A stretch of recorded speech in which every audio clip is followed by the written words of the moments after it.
Assalamualaikum warahmatullahi wabarakatuh. Balik lagi bareng gue di channel Metal Marketer.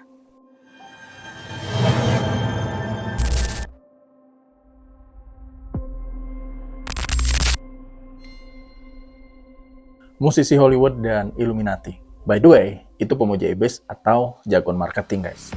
Coba lo perhatiin, Lady Gaga itu tampil pakai mahkota tanduk. Pasti langsung dibilang Illuminati. Kemudian Lil Nas X itu penampilannya itu seperti turun dari neraka dan pastinya dia dibilang agen setan. Kemudian Katy Perry pakai simbol mata satu. Itu dia disumpah di altar iblis dan langsung viral. Tapi anehnya, ketika ada pejabat yang korupsi miliaran bahkan triliunan, itu nggak ada sama sekali yang nuduh mereka bagian dari Illuminati ataupun pemuja setan. Ya, korupsi triliunan. Bebas. Sebenarnya agak heran juga ya, simbol segitiga itu ditakutin setengah mati, tapi korupsi yang nyata itu banyak yang diam, bahkan membela. Simbol gelap seperti mata satu, pentagram, salib terbalik, itu sebenarnya udah dipakai ratusan tahun yang lalu ya, terutama dalam seni teater zaman dulu. Simbol-simbol ini dipakai untuk melambangkan konflik batin, kekuasaan, dan kritik terhadap agama dan negara. Ya, kritik terhadap agama dan negara. Bahkan Michelangelo itu pernah melukis Tuhan dengan bentuk mata satu di lukisan gereja. Berarti dia Illuminati juga dong.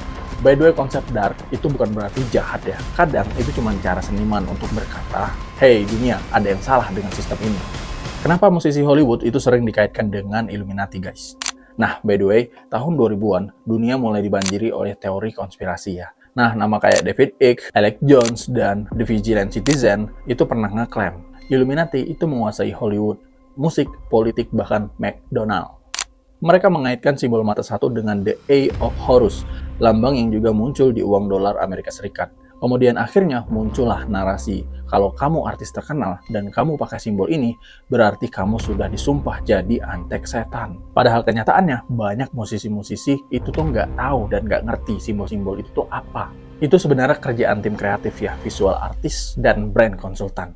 Nah, seperti Lady Gaga sering dibilang sebagai pendeta wanita Illuminati, karena gaya panggungnya yang nyentrik. Tapi lu harus tahu ya, Lady Gaga itu dulu pernah jadi korban kekerasan seksual dan banyak penampilannya itu adalah bentuk terapi seni untuk mengekspresikan trauma. Kemudian Katy Perry di Super Bowl. Nah, Katy Perry itu pakai simbol mata besar dan dibilang dia adalah agen setan. Tapi sebenarnya itu tuh bagian dari tema ya, Prism dan Transformation untuk kampanye album dia. Kemudian ada Jay-Z, ya dia sering pakai simbol segitiga, Roxanne. Nah itu dia dibilang sebagai pemimpin Illuminati, guys. Tapi sebenarnya itu tuh logo Rockefeller Records, bukan tanda Lucifer. Jadi semua simbol itu tuh memang ada. Tapi ya kita sebenarnya yang maksa-maksain untuk artinya itu adalah sesuai ketakutan kita sendiri. Jadi kita terlalu maksa untuk mereka tuh dibilang sebagai pemuja setan ataupun iblis, pengikut iblis dan semacamnya Lucifer. Seriously, the outfits that you come up with are, and do you all of a sudden, like, are you dreaming? Do you take some type of a drug? Do you, like, where does your inspiration come from when you want to say, wear that thing that is, Well, actually, these are all different designers. And some of them are. The Kermit the Frog outfit is Jean de Castelbarjac. What's been known as the bird's nest hat is Philip Tracy, who's one of the most famous hat designers in the world. So I always think it's funny when people call it the bird's nest. because it's Philip? Yeah, woo! And then Hussein Chalayan, Prada, and actually we made that red one out of a stripper gown that I found at a store for like $8. So some of them you've made, some of them are because I see these runway shows, and I think, who buys that? Who wears that? You do. I mean, Well, that's what I'll say. The whole point of what I do, the Monster Ball, the music, the performance art aspect of it, I want to create a space for my fans where they can feel free and they can celebrate, because I didn't fit in high school and I felt like a freak. Apakah ini cuma strategi marketing? Menurut gua, yes. Ini tuh marketing ya, marketing yang cerdas. Rule-nya itu adalah ya, pertama, lu bikin orang itu takut dulu. Kemudian bikin penasaran, kemudian mereka cari tahu, dan akhirnya mereka akan nonton musiknya. Nah, strategi ini tuh disebut sebagai shock marketing atau simbolik kontroversi. Bahkan menurut Journal of Consumer Psychology, Berger and Milkman tahun 2012, konten yang memicu emosi kuat seperti takut, marah, kaget, itu tuh bisa lebih cepat viralnya. Dan Hollywood itu tuh udah tahu sejak lama, guys. Makanya simbol Illuminati itu tuh justru dijual sebagai daya tarik.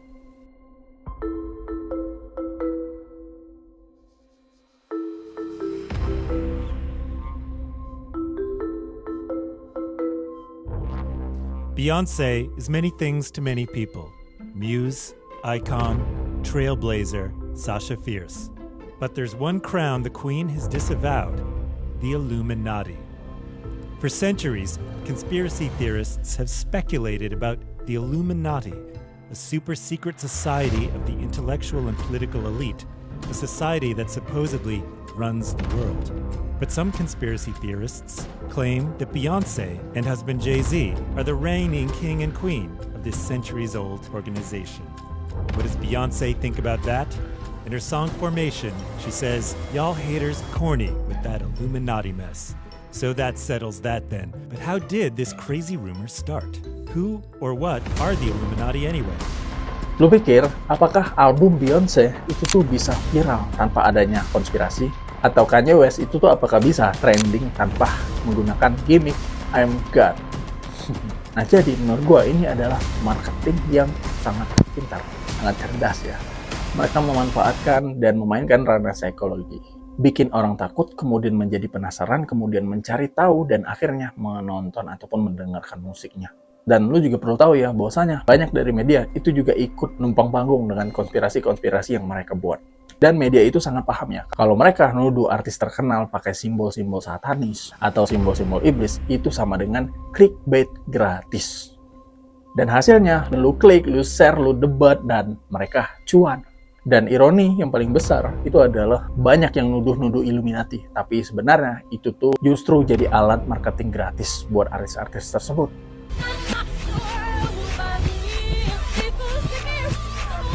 In 2013, Beyoncé's Super Bowl performance gave conspiracy theorists whiplash when she flashed the Rock Nation hand symbol at halftime, a move these theorists claimed was evidence of her allegiance to the Illuminati.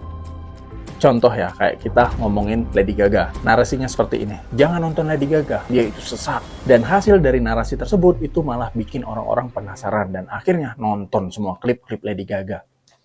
Itu contoh ya, dan sebenarnya banyak banget. Semakin kita tuh ditakut-takutin, orang-orang itu ditakut-takutin ya, itu malah bikin penasaran ya.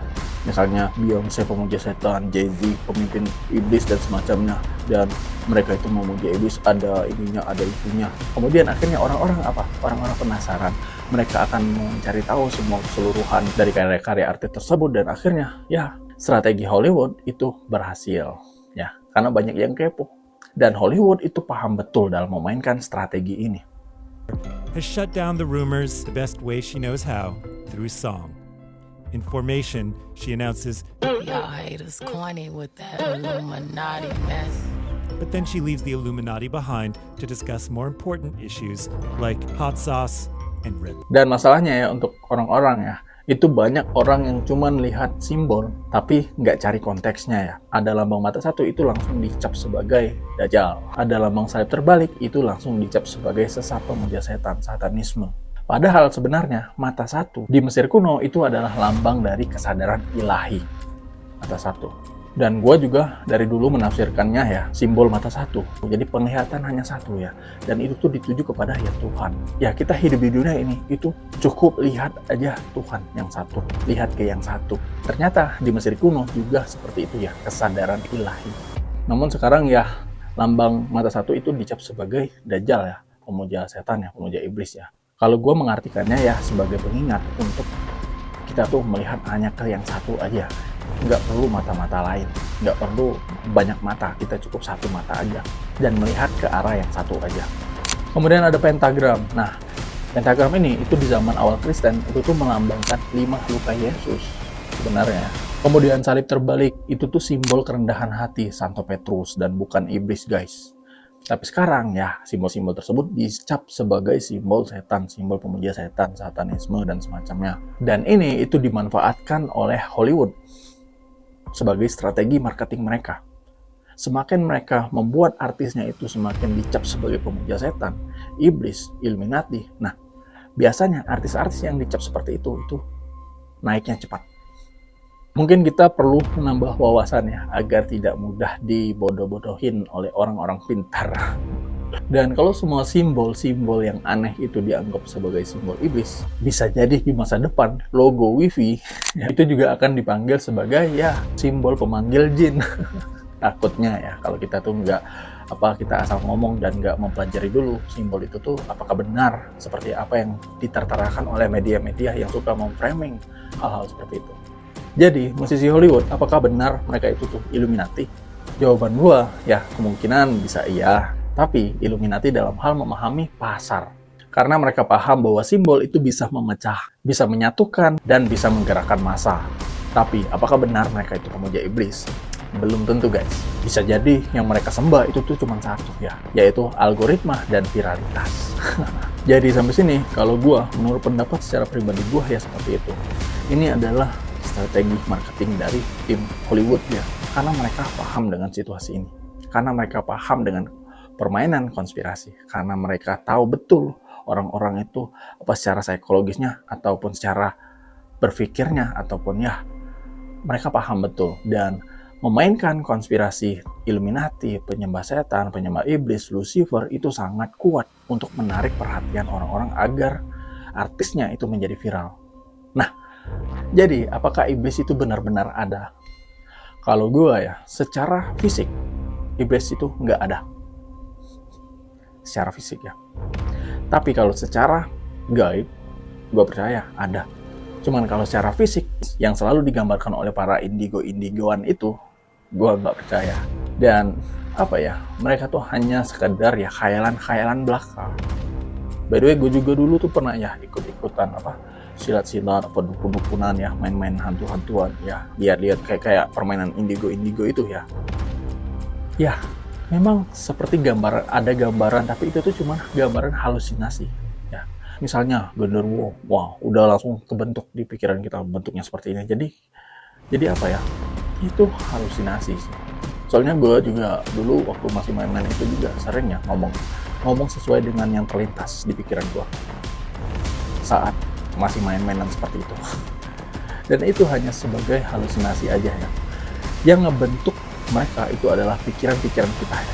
Gabungan dari pikiran kita sekarang dan pikiran kita yang lampau dan juga alam bawah sadar kita. Maka terbentuklah gambar tersebut. Dan sebetulnya kita tuh nggak bisa lihat. Apalagi ada indigo-indigo yang terkenal itu ya ngomong bisa lihat. Itu omong kosong menurut gue. Dan mereka menggambarkan iblis bertanduk, iblis ini. Belum